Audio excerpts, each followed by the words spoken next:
Obrigada. Pessoal, eu estou aqui hoje para contar um pouquinho da minha história. Talvez uma parte que muitos não conheçam, nem o meu pai, inclusive. Como honrar as raízes que recebemos e garantir um futuro próspero para as próximas gerações. A minha história começa com um fato bem curioso. Eu passei boa parte da minha infância, da minha adolescência e o início da minha vida adulta querendo ficar bem longe do agronegócio. Por quê? Porque eu via minha família passar por alguns inventários, algumas dificuldades, alguns conflitos. Tudo o que eu queria era distância. Eu queria fazer a faculdade em Curitiba e nunca mais olhar para trás. Eu costumava dizer que a fazenda podia ser dividida por 2. Eu tenho mais 2 irmãos, ou seja, nós somos 3. E eu falava que podia dividir por 2, que a minha parte eu não queria. A fazenda significava, para mim, dor. E aí vocês devem estar se perguntando, como foi que essa menina veio parar aqui? Porque é assim que muitos ainda me enxergam, uma menina. Quem eu sou? A Paola é filha e neta de produtores rurais. Eu cresci com o campo na porta da minha casa e o meu pai me acordando aos finais de semana às 7 horas, porque eu tinha que trabalhar.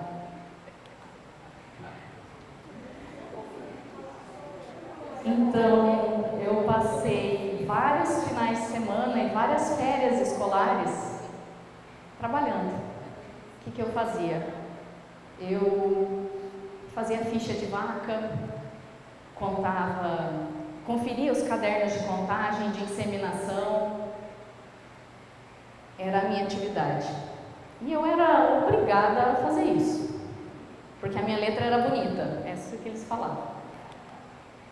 Então, eu tinha responsabilidades. Isso aconteceu até eu ir para a faculdade. Então, aos meus 18 anos, um pouco antes, eu falava que queria ser arquiteta. Então, eu saí de casa, porque eu era boa em matemática e desenho. A arquitetura perfeita. Mas 2 anos se passaram e eu não queria mais ser arquiteta. Eu queria ser engenheira. E eu saí da faculdade com diploma de engenheira civil. Fiz pós-graduação e no meu último ano, na verdade, da faculdade, num trabalho bem remunerado, numa construtora renomada em Curitiba, eu pedi demissão. Porque eu fui ensinada que eu tinha que tirar nota 10 ou 11. E eu estava com medo de pegar uma DP de novo e não me formar naquele ano. Então eu pedi demissão e fui estudar. Só que eu me formei num ano de crise na engenharia e não tinha emprego para mim. O meu pai e a minha mãe falaram: olha, filha, a gente não pode mais manter você em Curitiba. Se você quiser, ou você arruma um emprego, ou você volta para casa. E foi o que eu fiz. Voltei para casa. Quando eu voltei, eu assumi aquelas responsabilidades todas que eu tinha antes e assumi outras, um pouco mais financeiras. Comecei a ir a campo, a presenciar de fato o dia a dia da fazenda com os funcionários. Ficava brava que o povo não fazia as coisas direito, que só quando eu estava no campo funcionava. Ninguém anotava direito, os números das vacas vinham tudo errado. Então eu não podia faltar. No dia que a vaca ia no coxo, ia na mangueira, eu tinha que estar junto. Eu comecei a atuar como engenheira aqui, fiz projetos, construí casas. E um dia surgiu um curso, Herdeiros do Campo. Tem muitos rostos aqui que fizeram esse curso também. Esse curso me abriu os olhos e a cabeça. Eu comecei a enxergar no agronegócio uma oportunidade que o meu próprio trabalho não me dava. Eu comecei a enxergar a possibilidade de crescer muito mais num negócio que a minha família já tinha história do que eu começando tudo do zero.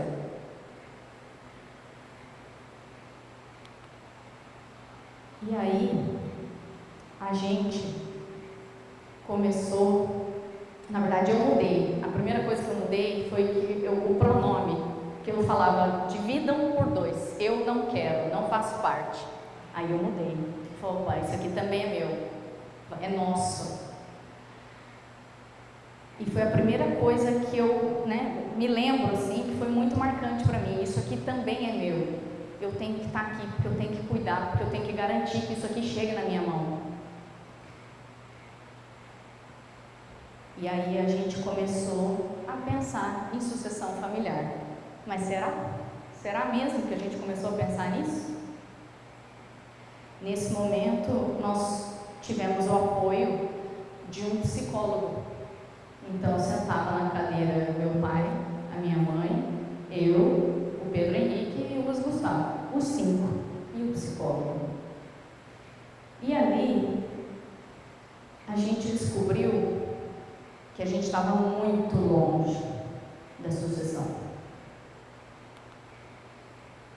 Eu cheguei para minha mãe e falei assim para ela: mãe, eu quero crescer na vida, eu quero construir a minha casa, quero trocar de carro, quero poder viajar.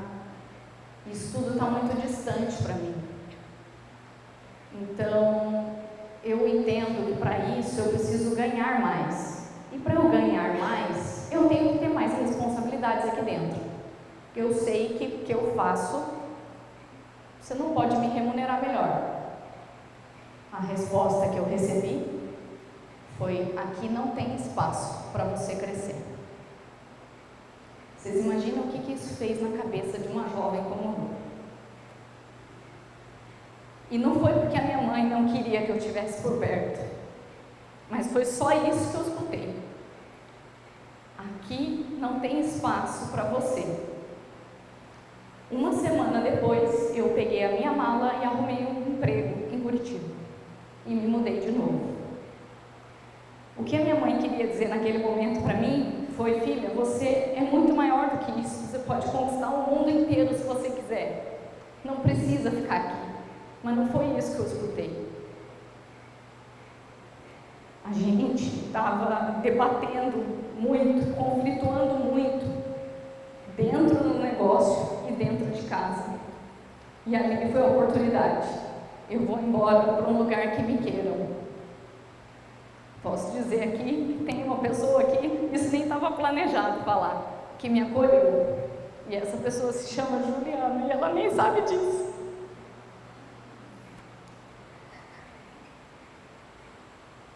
Esses conflitos abriram várias feridas, mas a gente tem que seguir em frente. E eu posso dizer que muitas delas, apesar de eu estar chorando, foram fechadas num evento, num dia que eu e minha mãe fizemos um retiro juntas. E, enfim, a gente fechou várias dessas feridas dessa época aqui. Mas eu fui embora porque ali não tinha espaço para mim. O meu irmão trabalhava já na fazenda, então eu fui atrás do meu. Eu tinha uma profissão, eu tinha um diploma, eu vou crescer no meu negócio. E eu fui. Estava num emprego bacana, estava conseguindo lentamente construir as minhas coisas, até que surgiu... Bom, e o trabalho todo foi comigo, tá, gente? Eu fui embora, mas o trabalho foi junto. Carreguei comigo. Todas aquelas atividades que eu tinha que fazer, levei para Curitiba e fazia à distância. Surgiu uma outra oportunidade de trabalho. Jaraguá do Sul.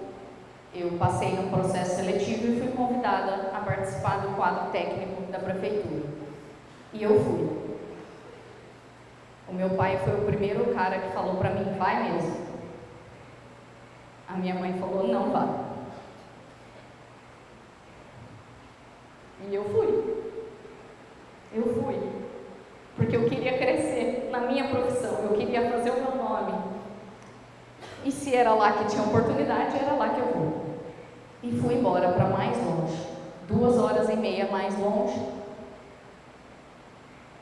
E continuei fazendo o trabalho que eu fazia. Mas eu não aguentava mais fazer aquilo. Eu pedi demissão. Acho que todo santo mês eu pedia demissão. Mãe, pelo amor de Deus, eu não aguento mais fazer isso. Tem que ter um jeito mais fácil de fazer isso, mais rápido, menos custoso. Não tem cabimento eu fazer esse trabalho. Vamos pensar em outra forma. Mas ela não me ouvia, não. Não tinha muita autonomia para fazer diferente do que eu já fazia. Eu não tinha muito espaço para fazer diferente do que sempre havia sido feito. E isso me afastou cada vez mais. E então, a minha mãe ficou doente. E ela me fez 2 pedidos quando ela descobriu a doença. Esses pedidos, gente, fizeram o meu mundo virar de cabeça para baixo e a minha vida mudou completamente. Eu abandonei tudo porque eu sentia que se eu não desse se eu não desse para minha mãe aquele tempo, eu ia me arrepender para o resto da minha vida. Eu não imaginei que esse dia ia chegar tão rápido. Em nenhum momento passou na minha cabeça, quando ela me fez aqueles pedidos, que ela morreria 58 dias depois. Então, gente, eu estou aqui num espaço que vem ganhando mais força na minha vida. E esse espaço foi muito especial para ela. Eu dedico essa apresentação à minha mãe, Lígia.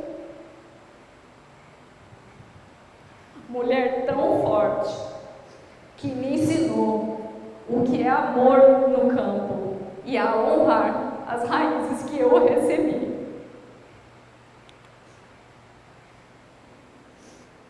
Pausa para limpar o nariz, gente. Dá licença.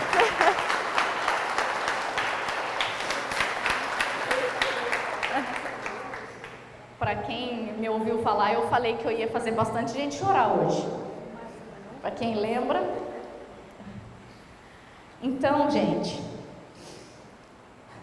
a minha mãe morreu, como todo mundo sabe. E eu herdei não só terras dela, eu herdei muitos sonhos que ela tinha e muita responsabilidade. Disso que me aconteceu, né? Eu encontrei a minha verdadeira missão na vida, que é ajudar famílias como a minha, como a de vocês aqui, a garantir que os seus filhos possam estar no lugar onde vocês estão. Vamos vamos mudar um pouco o foco aqui? Prometo que eu não vou fazer chorar tão cedo de novo. Eu trouxe alguns números do agronegócio e da sucessão. 23% do PIB brasileiro no ano de 2024 foi do agronegócio. 72% das empresas familiares não têm um planejamento sucessório. Apenas 30%, né, dessas empresas chegam à segunda geração e 5 chegam na terceira. Gente, esses números são estrondosos. Estima-se que nos próximos 20 anos serão gastos com o imposto de transmissão de bens 9 trilhões de reais, falando apenas de patrimônios inferiores a 25 milhões. Eu tenho certeza que muita gente aqui nessa sala tem patrimônios maiores do que esse. O que esses números estão nos dizendo, gente? O agronegócio é uma atividade relevante, muito relevante, com muita perspectiva de se manter assim. Então, embora tenhamos poucos jovens presentes, jovens, vou dizer para eles, jovens, estejam no agronegócio, porque vale a pena, porque é promissor. Mas o que acontece? As empresas e as famílias não estão se preparando para isso. Quantos de vocês nessa sala falaram para os seus filhos ir estudar fora? Eu tenho certeza que vários. Quantos de vocês chamaram os seus filhos quando eram criança? Filho, venha participar, venha comigo na fazenda, vamos junto, eu quero a sua opinião. Os jovens de hoje em dia não se contentam mais com isso é bonito ou isso é legal, tem que ter coerência. E por coerência eu vou dizer o seguinte: vocês falaram a vida inteira para os seus filhos, este negócio só me dá dor de cabeça, esse negócio depende do clima, porque o clima está ruim, porque o preço não está bom. Como vocês querem que eles gostem disso, se o que vocês falam para eles não é bom? Aí chega em casa com uma caminhonete nova, incoerência. Então, se é ruim, como é que está trazendo comida dentro de casa? Como é que eu estou andando de carro novo? Então, gente, principalmente coerência, o que vocês falam.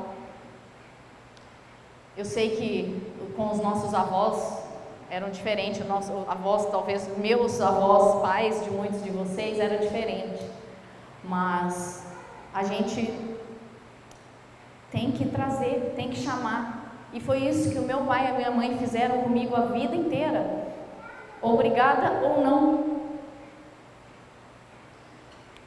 Vamos falar de sucessão. A sucessão, gente, é um problema real. É um problema patrimonial, econômico e político. Se a legislação brasileira muda, a questão sucessória também muda. É um problema emocional. Vocês viram aqui? É emocional e é financeiro. Hoje, diferente dos nossos pais e avós, que a terra valia bem pouco, hoje a terra vale muito. E se você não se preparar, o seu filho não vai ter terra para ter um negócio. É um problema democrático, independe do tamanho do bem.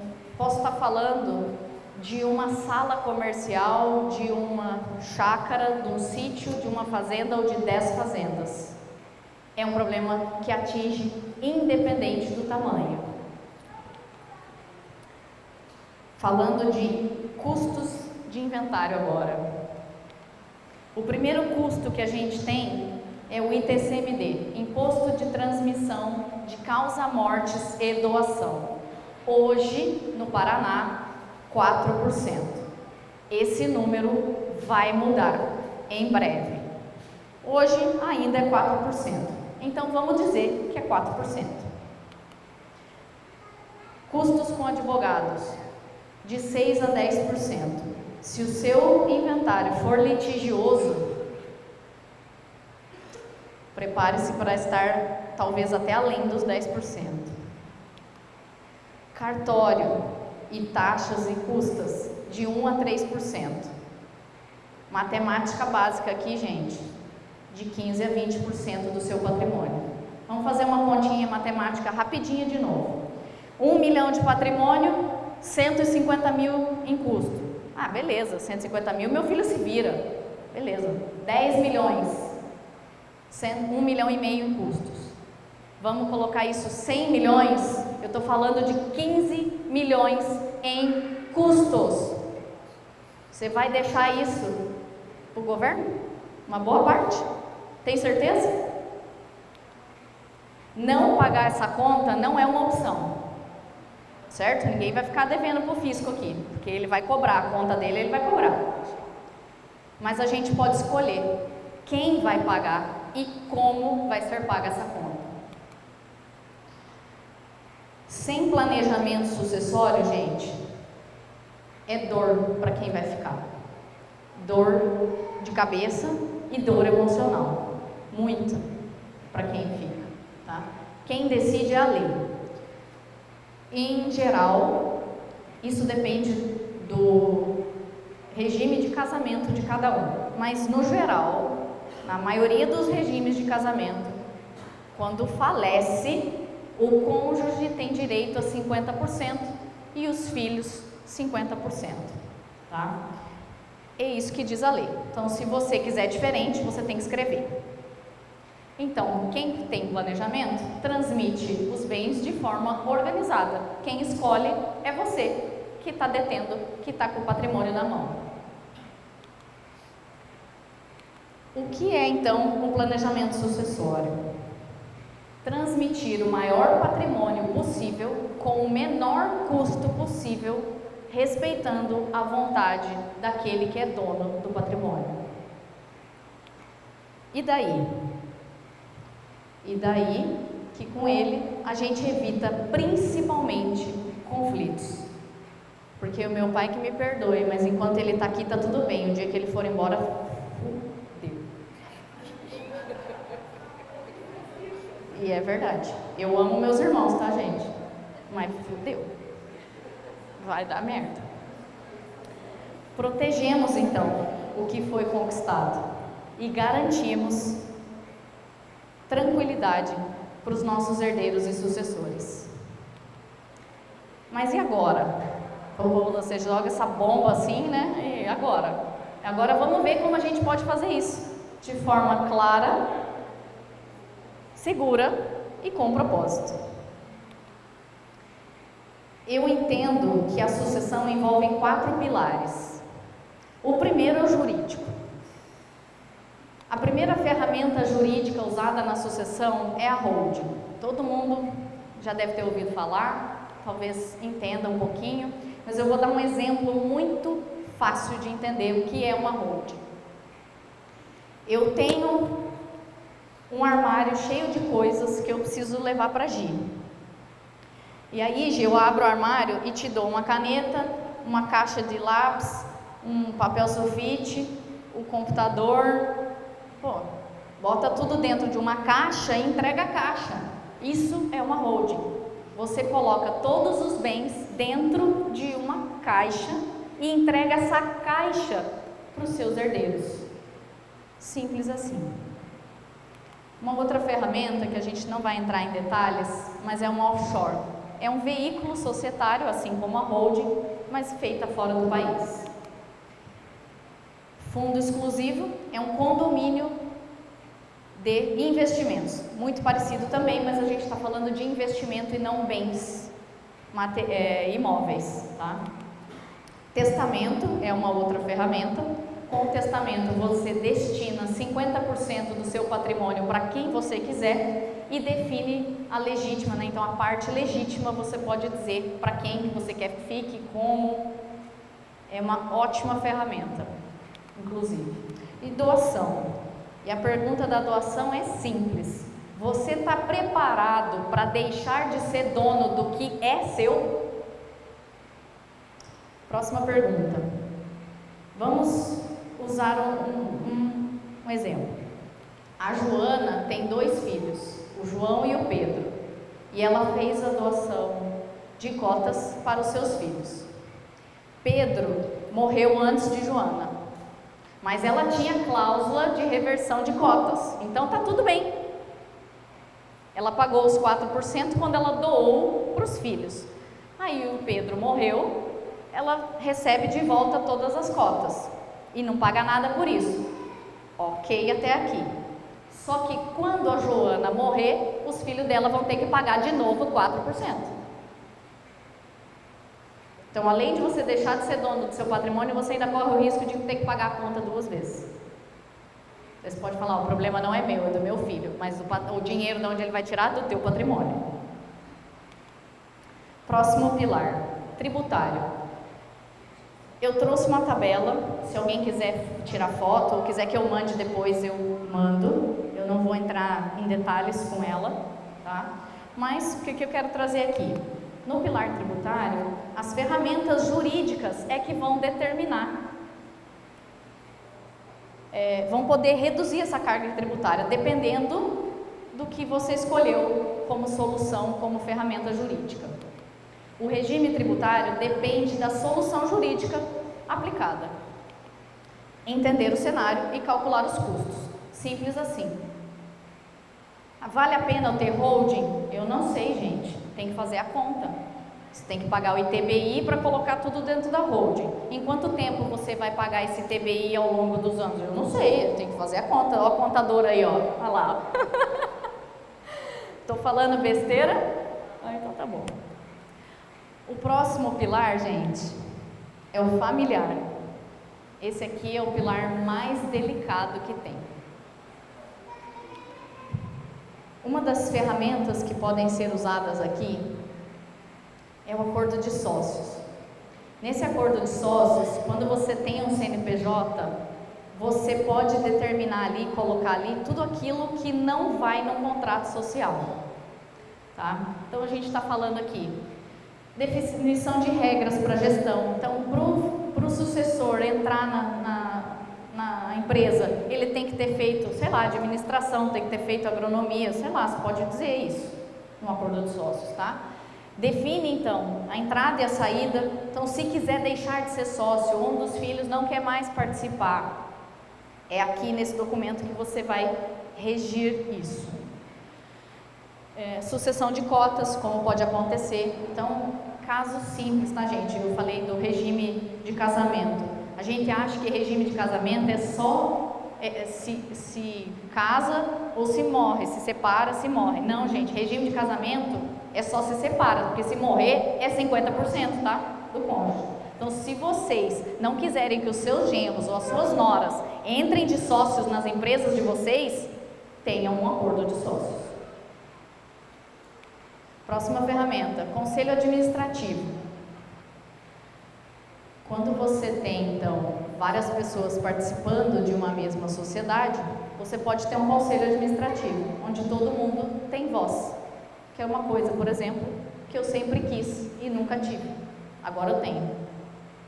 Mas eu passei muitos anos da minha vida querendo ter voz dentro da nossa empresa e nunca tive essa oportunidade, até agora. Prestação de contas.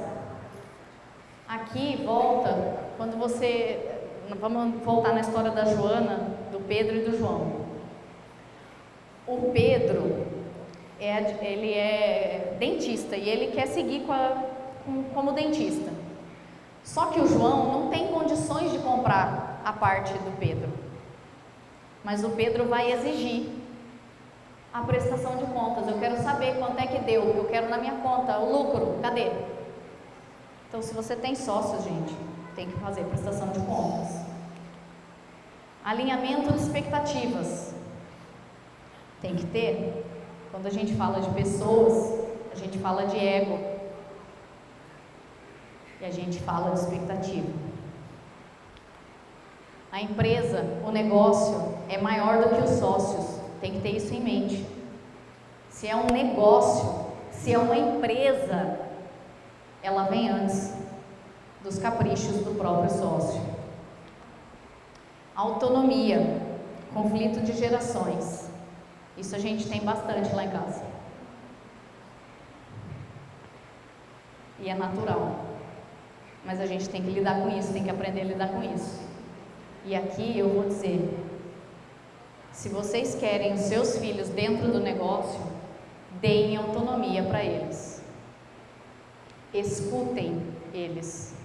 Chamem eles. Debatam com eles. Tenham conversas difíceis. Elas são imprescindíveis para o seu negócio continuar prosperando e indo para frente. Chame os seus filhos para sentar na mesa, para entender se eles querem isso, se eles não querem isso. Se eles não quiserem, fala assim para eles: antes de você falar para mim que você não quer, vamos fazer uma experiência? Fica aqui comigo 6 meses, 1 ano, vamos dividir as dificuldades e as alegrias do negócio. Se depois você achar que isso não faz sentido para você, tudo bem. Mas ninguém gosta do que não conhece. Então, se o seu filho fala para vocês que ele não quer tocar um negócio, mas ele não sabe do que vocês estão falando, não tem como ele não gostar. É igual criança quando está aprendendo a comer. Fala que não gosta, mas nunca comeu. Esses 3 pilares, gente, não garantem a sucessão.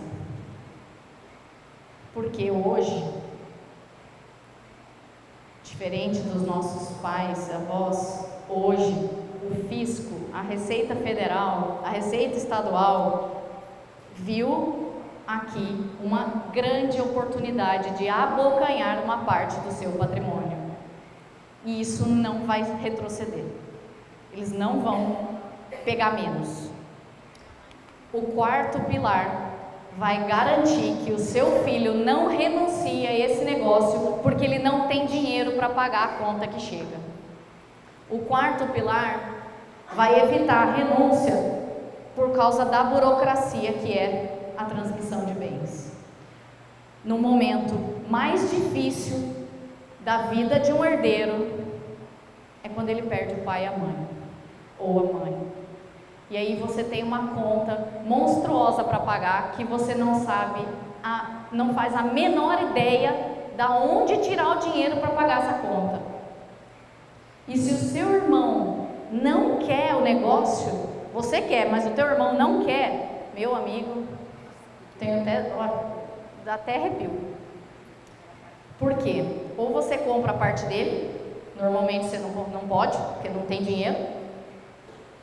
Ou você vai ter que ficar dando explicação para ele pro resto da vida, ele vai ficar enchendo o teu saco o resto da vida, ou ele vai vender para outro, que é o que provavelmente vai acontecer. Porque se ele não quer o negócio, ele quer o dinheiro. O dinheiro ele quer. E o dinheiro, gente, quando põe dinheiro na mesa, ele fala mais alto do que qualquer outra coisa. Então, o 4º pilar é o financeiro. E só existem 2 ferramentas no Brasil que trazem liquidez neste momento. O primeiro, previdência privada, tá? Eu acho que ele é uma boa ferramenta, mas não para essa situação. Eu acho que é uma boa ferramenta para você fazer uma reserva financeira para a sua terceira idade. Por quê? Primeiro, incide o imposto de renda. Então, se você vai deixar 1 milhão para o seu filho, o fisco vai comer 22,5%. Segundo, tentativa de IOF, enfim, existem uma instabilidade jurídica aqui que não cobra, alguns estados cobrou, enfim, então a gente está sujeito a isso. E é uma construção de longo prazo. Quem aqui tem certeza que vai viver até os 100 anos de idade? Eu não tenho. Eu posso não acordar amanhã cedo. E aí? Meu longo prazo já era. A segunda ferramenta, gente, seguro de vida. Ela é impenhorável, incomunicável, inalienável, isenta de imposto de renda e de ITCMD. Vai direto para a conta do teu beneficiário em poucos dias úteis. traz essa liquidez então de forma rápida e você ainda pode alavancar o seu patrimônio. Além, seguro de vida, segurança. Ele só tem um problema: você tem que ter saúde.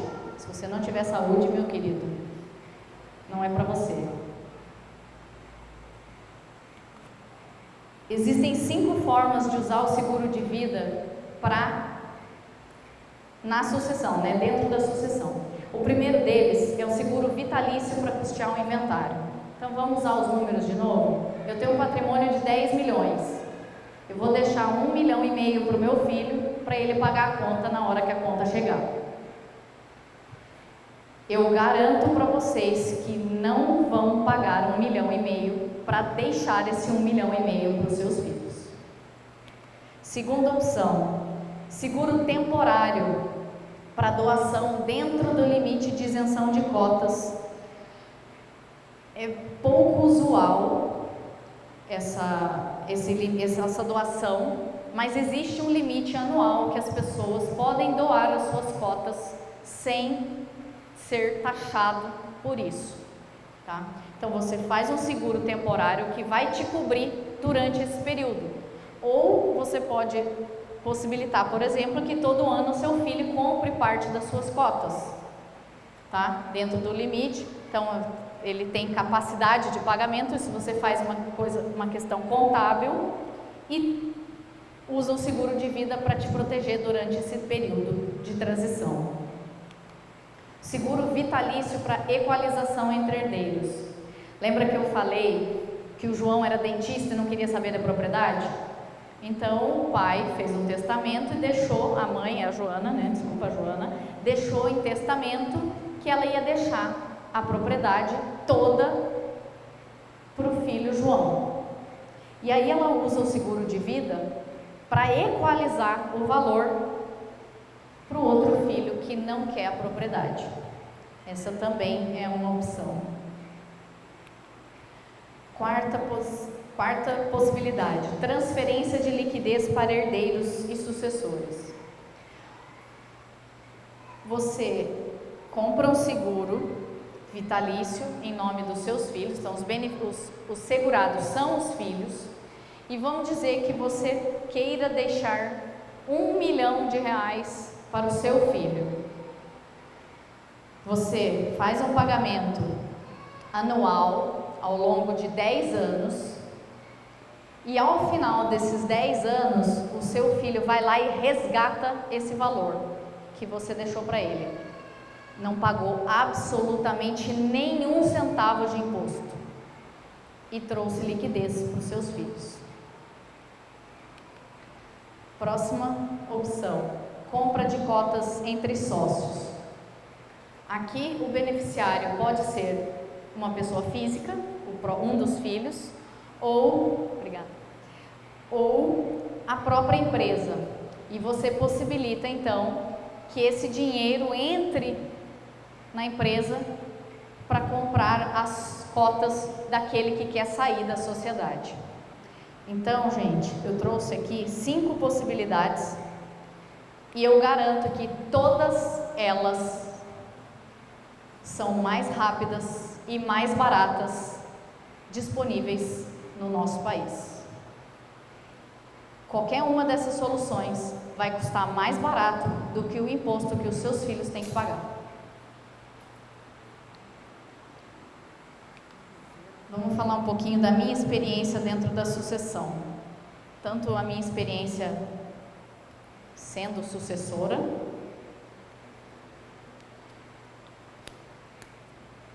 né, como herdeira, como as experiências que eu vejo por aí dos clientes que eu atendo. Então, o sentimento que mais veio para mim foi a raiva. Acho que é natural, né? Quando a gente fala de luto, são 5 fases do luto e a raiva é um deles. Raiva. Eu tinha raiva todo dia.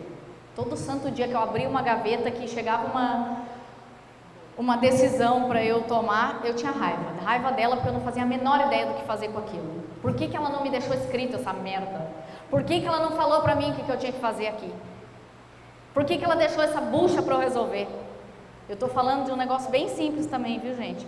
É excluir o aplicativo do celular. É uma dessas coisas.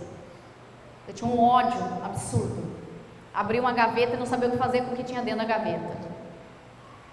O negócio, o meu pai ajudava muito, mas o dia que ele não estiver aqui, eu vou lascar de novo. Então, dentro da empresa, por mais organizado que fôssemos, que somos muito organizados, e isso se deve ao meu avô, José Medeiros de Mello, a gente não tinha processos bem definidos, escritos. Então, quando chegava um problema, eu não sabia o que fazer, eu tinha que perguntar para alguém que sabia, porque eu não sabia, não estava escrito em lugar nenhum. O jeito que a minha mãe fazia. Tem uma moça lá no fundo que sabia um monte de coisa, que eu não fazia ideia, a Thaís, a nossa auxiliar do administrativo. Tinha que perguntar para ela, porque eu não sabia fazer. Sem voz e sem autonomia. Muitos anos eu passei sem voz e sem autonomia nenhuma para fazer o que eu queria, o que eu achava, o que eu podia. Foi um dos motivos que eu fui embora. Porque eu não tinha voz para fazer o que eu achava que podia melhorar dentro do nosso negócio. O sucessor despreparado. Gente, eu nasci no campo, mas eu estava despreparada. Falta de conversas difíceis. Aqui, gente, eu estou tentando me perdoar até hoje, porque eu tenho uma conversa difícil que eu não tive com a minha mãe. E eu não tive coragem de fazer isso no leito de morte dela, porque eu não achava justo ela ter que falar sobre isso, quando ela tinha tão pouco tempo para falar. E até hoje, eu estou tentando me perdoar por várias perguntas que eu não fiz para ela naquele dia. Porque, gente, eu só soube que a minha mãe não ia sair viva daquele hospital 3 dias antes dela morrer. Porque até então eu tinha certeza que eu não precisava ter nenhuma conversa difícil com ela, porque ela ia voltar para casa.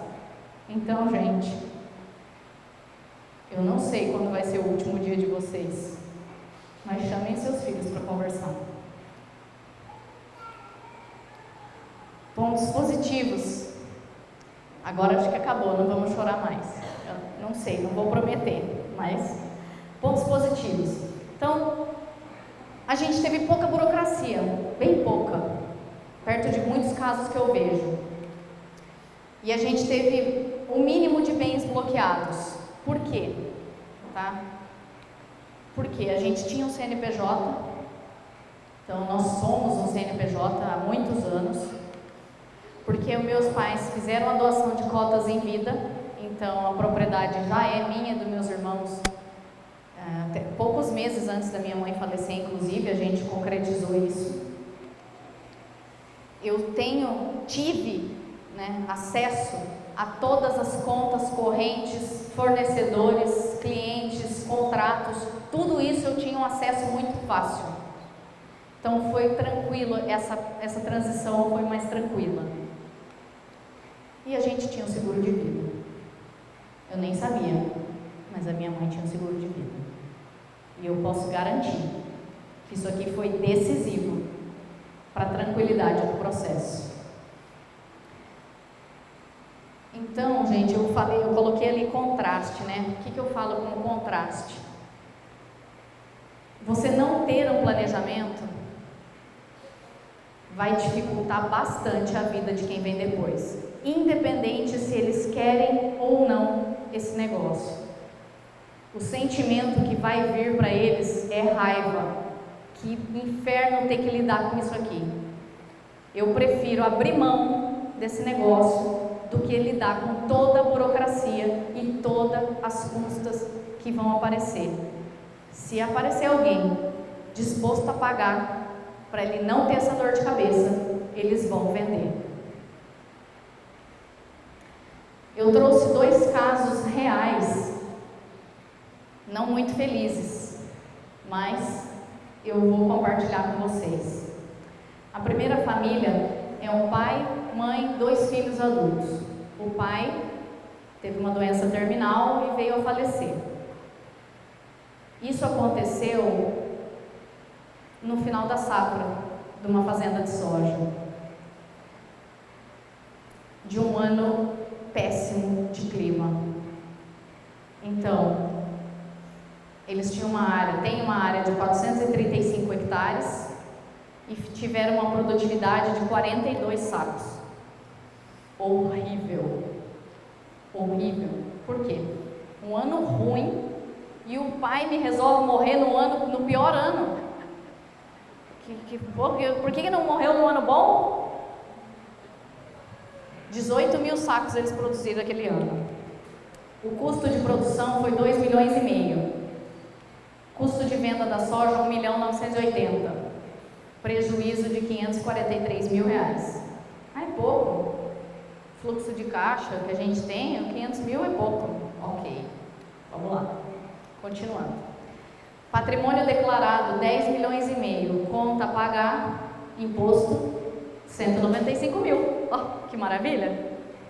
Isso aí nós damos conta. Tranquilo. Aí a Receita fez uma reavaliação. E a conta que chegou foi essa. 1.740.000. E agora? Tá tranquilo pagar essa conta? Sem liquidez. Os herdeiros tiveram que dilapidar o patrimônio para arcar com essa despesa.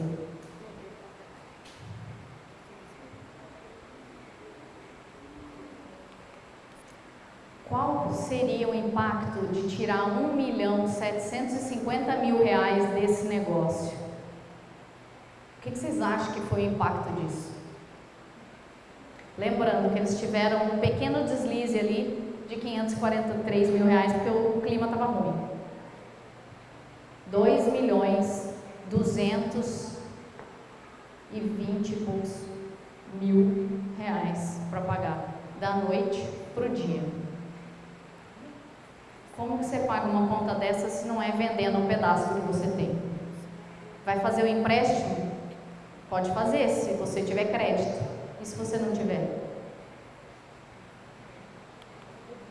1.740.000 reais equivalem hoje, se eu não me engano, o preço de soja eu peguei uns 3 dias atrás, 13.380 sacas de soja. Quanto isso representa da sua produtividade anual? Essa família produziu 18 mil sacos naquele ano e precisava vender 13.380 para pagar o ITCMD. Ou ele pagava a sementeira, ou ele pagava as custas na Capal, ou ele pagava o fisco. Tinha que escolher. As duas coisas não dava para pagar. E se fosse boi? 295 cabeças de boi, de vaca. O quanto isso corresponde do seu rebanho? É cara essa conta, né? Imagina tirar 300 cabeças de gado do seu pasto, da noite para o dia. Se tiver sorte, elas estão tudo gordas. Senão esse número é maior, porque eu fiz a conta aqui com 19 arrobas. Esses boi é boi, 19 arrobas eu calculei. Dói, né? Propriedade número 2. Família, pai, mãe, 2 filhos, um de 17 anos e um de 4. O pai sofreu um acidente fatal. 40 e poucos anos tinha esse pai. Todos os bens foram bloqueados em menos de 24 horas. A mãe tinha um negócio, né, propriedade de leite. Ela não tinha comida para dar para as vacas poucos dias depois. O negócio era a única fonte de renda dessa família. Sem marido, sem crédito no banco, porque o marido dela que fazia tudo, sem renda, com um patrimônio gigante, mas não tinha R$1 no banco. Ela não tinha dinheiro para tirar o sustento da própria casa, gente. Que situação! Ela recebeu propostas indecentes para vender a sua propriedade e as suas vacas. Ela se viu numa situação bastante desconfortável. para não dizer que foi humilhante. Você recebeu uma proposta ridícula para vender o teu sustento, aquilo que você sempre fez da sua vida. Ela se negou a entregar os bens, se negou a entregar a fazenda, a terra, e ela teve a ajuda dos vizinhos, também produtores de leite, para manter o negócio funcionando, até que ela conseguisse ter crédito no banco, conseguir dinheiro para poder pagar e recomeçar, ou dar continuidade no negócio e sustentar a própria casa. Alguém aqui já imaginou da noite para o dia não ter R$1 no banco, porque ninguém mais tem dinheiro embaixo do colchão para fazer o supermercado, gente? É isso que acontece quando não tem planejamento. O filho mais velho dela hoje tem 27 anos e ele não quer nem ouvir falar da propriedade. O filho mais novo, hoje com 13, é o sucessor dela. Ajuda e toma todas as decisões junto com ela. É lindo de ver. Hoje, essa mulher é nossa cliente e ela quer garantir que o filho dela não passe por isso nunca mais. O que eu quero dizer com isso, gente? Dá para ser diferente. Ninguém precisa passar por isso. Planejar é uma forma de amor. Quando a gente organiza o nosso presente, a gente está protegendo tudo aquilo que a gente construiu e recebeu. E as pessoas que nós amamos e queremos que estejam aqui, nessa sala, daqui a alguns anos. O que a gente pode fazer então para começar? Vamos começar a organizar. Primeiro, clareza sobre o que você tem. Documentação, matrículas, está no nome de quem que é sócio, quem que não é, está demarcado, não está, tem georreferenciamento, não tem carta, está regularizado. O que você quer desse negócio? Qual é a sua visão? E por que você faz isso? Segundo, voz ativa nas decisões, com todos aqueles que estão e que vão participar, que vocês queiram que participem. Se os seus filhos, vocês querem que os seus filhos participem, chama eles para conversar sobre isso. Terceiro, sucessão escrita e consciente, porque a memória falha, mas o papel não. Se preparem para o dia D, porque se tem uma certeza na vida, gente, é que todo mundo aqui vai morrer. Então, se preparem para quando esse dia chegar, porque ele pode ser amanhã. Busque profissionais para te ajudar nesse processo. Advogados, contadores, temos aqui uma presente, Flávia, psicólogos e eu, planejadora financeira. Aqui, gente, caminhando para o encerramento, então eu quis trazer para vocês que dá para fazer diferente. Não é assim tão difícil, mas precisa começar. O legado que deixaremos será feito não apenas de terras, mas de exemplos de responsabilidade, de coragem e de sabedoria. Os tempos hoje, gente, não são os mesmos que os dos nossos pais. Não são os mesmos que os nossos avós.